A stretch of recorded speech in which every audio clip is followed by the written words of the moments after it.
আরেকটা আয়াত আছে সূরা ইয়াসিনের 33 নম্বর আয়াত, যেখানে সূর্য এবং চন্দ্র উল্লেখ করে বলা আছে যে প্রত্যেকেই আপন কক্ষপথে প্রদক্ষিণ করে। হ্যাঁ, এটা তো যেকোনো মানুষই যদি আকাশের দিকে তাকায় তাহলে তো তারা দেখতে পায় যে একটা নির্দিষ্ট দিক থেকে সূর্য উঠতেছে। তারপরে যেই কথাটা আপনি বললেন যে আকাশে সূর্য এবং চাঁদ চন্দ্র এবং সূর্য, নিজ হ্যাঁ, কক্ষপথ, এই কক্ষপথটা মানে কক্ষপথে এই চলে। বিষয়টা এখানে আপনি যে জানলেন আরবি কিনা? শব্দটা আছে, এখানে যে আরবি শব্দটা আছে সেই আরবি শব্দটার মূল অর্থ হচ্ছে সাঁতার কাটে। আ চাঁদ এবং সূর্য নির্দিষ্ট দিকে সাঁতার কাটে। এটা বলা আছে কোরআনে। এটাকে বর্তমান সময়ের যারা অনুবাদক তারা এটাকে এই সাঁতার কাটা এই অর্থটাকে পাল্টায়ে তারা ওইখানে অনুবাদ করছে নিজ, নিজ কক্ষপথে পরিভ্রমণ করে। আপনি এটাই বোধহয় পড়েছেন। আপনি একটু জি। পুরোনো দিনের অনুবাদগুলা কি একটু পড়ে দেখবেন? যেমন ধরেন গিরিশচন্দ্র বা পুরোনো যারা অনুবাদ করেছেন, সেই অনুবাদগুলা পড়লে আপনি দেখবেন যে সেখানে বলা আছে সাঁতার কাটার কথা। চন্দ্র এবং সূর্য চন্দ্র নিজ সূর্যের যে কোনো কক্ষপথ আছে এইটা তো মানে করা, এটা তো বলা কোনো মিরাকুলাস কোনো ব্যাপার না। আমরা তো প্রতিনিয়ত সূর্যকে পূর্ব দিক থেকে ওইটা পশ্চিম দিকে অস্ত যেতেই দেখি। হ্যাঁ, যে যে একই সাথে এটা জেনারেল অবজারভেশন। এটা জানার জন্য না তো ভাই, কোনো তবে 1400 বছর আগে ওই ওই সাধারণ মানুষের মধ্যে এইরকম এরকম চিন্তা কাজ করতো না যে কে বলছে তারা আপনাকে? দেখতো না যে কে বলছে আপনাকে? তারা আপনি দেখতে পারতো না যে 1400 বছর আগে কেউ দেখতে পারতো না যে সূর্য পূর্ব থেকে উঠে পশ্চিমে অস্ত যায়, এরকমটা এটা তারা এটা এটা মানে দেখতে পারতো, কিন্তু তারা দেখ- এটা বুঝতে পারতো না যে কক্ষপথে আবর্তিত হচ্ছে বা পৃথিবী ডেইলি ঘুরতেছে। ডেইলি যদি পূর্ব থেকে উঠতে দেখে এবং পশ্চিম দিকে অস্ত যেতে দেখে একটা মানুষ, এটা তো একটা রাম ছাগলও বুঝবে যে এটার একটা নির্দিষ্ট যাত্রাপথ আছে। কেন বুঝবে না? এটা তো নির্দিষ্ট বুঝলাম না ফয়সাল ভাই, আপনি কেন? এটা একটা কক্ষপথ আছে ধরেন। কক্ষপথ বলতে কি ট্রাভেলিং এর একটা পাথ আছে, একটা একটা একটা পথ ধরে সে ট্রাভেল করে।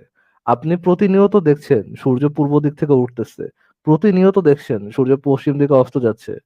তাহলে আপনি অবজার্ভ করতে পারবেন না যে সে একটা, তার একটা পাথওয়ে আছে, একটা ট্রাভেলিং এ আছে যে এইখান থেকে উঠে সে এখানে অস্ত যায়, এটা আপনি করতে পারবেন না, মানে অবজার্ভ মানে করতে পারবেন না। একদিনও তো তারা দেখলো না যে দক্ষিণ দিক থেকে উঠতেছে বা পশ্চিম দিক থেকে উঠতেছে। একদিনও দেখলো না যে উত্তর দিক থেকে উঠতেছে।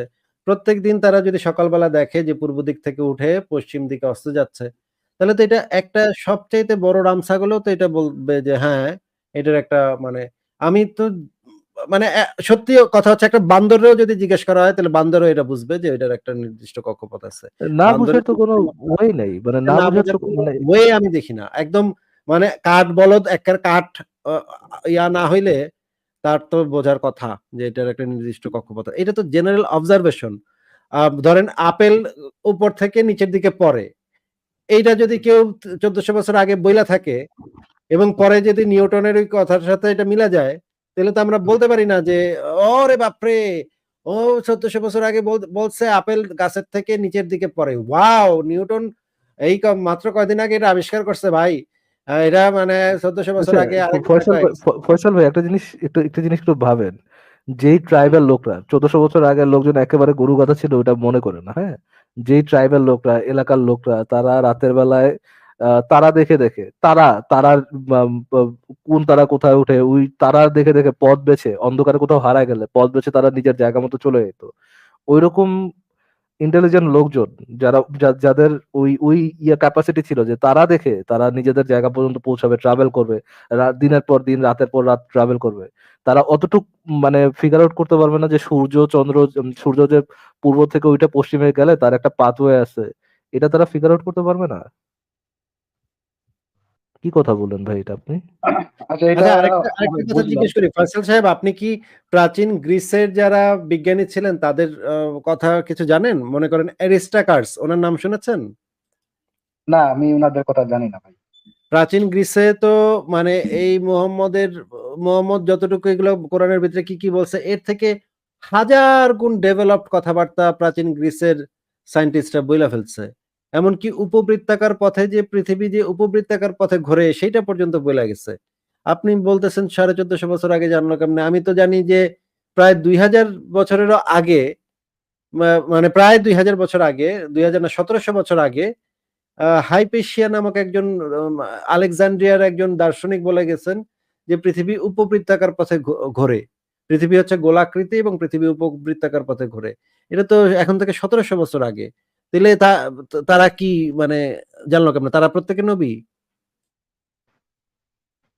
তার মানে কি মোহাম্মদ এদের কাছ থেকে এটা ধার করছে বা চুরি করছে এরকম কিছু? কোত্থেকে ধার করছে সেটা তো বলতে পারবো না, কিন্তু তার বহু বছর আগে মুহাম্মদের বাপেরও জন্মের 500-700 বছর আগে এইগুলার থেকে অনেক ডেভেলপড কথাবার্তা গ্রিসের বিজ্ঞানীরা বলে গেছে, এবং গ্রিসের বিজ্ঞানীরা যেগুলো আপনাদের বলে গেছে পজিশনটা যদি স্ট্রং হইতো, যদি আপনি মানে এই জিনিসটা কোনো মিরাকুলাস কোনো জিনিস হইতো, তখনই যখন এর আগে কেউ জানে না, সামহাও মোহাম্মদ এটা জানতে পারছে, একটা মিরাকুলাস ইয়ে বলতে পারতেন। বাট এই জিনিসটা তো আমাদের কাছে অলরেডি প্রমাণও আছে যে না, এর আগে থেকেই মানুষ জানতো। এখন আপনি যদি জিজ্ঞেস করেন মোহাম্মদ কিভাবে জানছে, এটা তো ভাই আমরা পাস্টে যায় ট্রাভেল করতে পারবো না। বাট আমরা পাস্টে যায় ট্রাভেল করে না জানি যে মোহাম্মদ এটা এক্স্যাক্টলি কিভাবে জানছে, তাও তো আপনার পজিশনটা স্ট্রং হবে না এটা মিরাকুলাস বলতে, কেননা অলরেডি মানুষ এটা জানে, তাই না? অলরেডি মানুষের কাছে মানুষ কোনো ওহি টহি ছাড়াই ক্যালকুলেশন করেই তারা এই জিনিসটা বের করতে পারছে। এমনকি পৃথিবীর আকার সম্পর্কেও, যে সূরা নাজিয়াতের যে জি, 30 পৃথিবীর নাম্বার আকার আয়াত সম্পর্কে, আছে। জি, পৃথিবীর ব্যাসার্ধ সম্পর্কে, পৃথিবীর আহ, উম, পরিধি সম্পর্কে তাদের মোটামুটি বেশ ভালো আইডিয়া ছিল। ইভেন পৃথিবী যে ঘুরে, সূর্যের চারপাশে ঘুরে, এই সম্পর্কেও আইডিয়া ছিল, যেটা তো কোরআনের মধ্যেও খুঁজলে পাওয়া যাবে না যে পৃথিবী ঘুরে বা পৃথিবী গোলাকার, এরকম কোথাও তো কোরআনে কোথাও খুঁজে পাওয়া যাবে না যে পৃথিবী গোলাকার। পৃথিবী বরং তাফসির খুললে এতটুকু পাওয়া যাবে যে পৃথিবী চ্যাপ্টা, এই জিনিসটাই তাফসিরে মানে স্পষ্টভাবে বলা আছে। পৃথিবী ডিম্বাকৃতি। যে ফ্ল্যাট, না, পৃথিবী যে ফ্ল্যাট সমতল, এইটা বলা আছে তাফসিরে। পৃথিবীর ডিম্বাকৃতি এরকম কোনো কিছু তাফসিরে বলা নেই।